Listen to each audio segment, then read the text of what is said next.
What's up to my friends on YouTube? Today I'm going to be showing you how to adjust the brightness of a photo on the iPhone Photos app.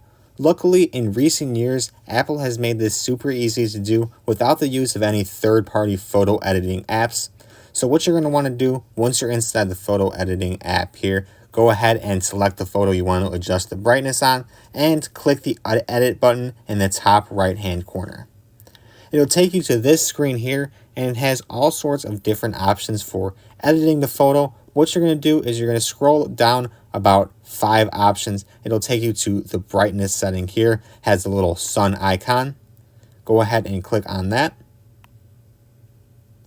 And from here, you could adjust the slider to adjust the brightness. It goes 0 to 100 and then finally 0 to -100 if you want to make it darker. But this is a simple way to adjust the brightness of any photo, simple from the iPhone Photos app.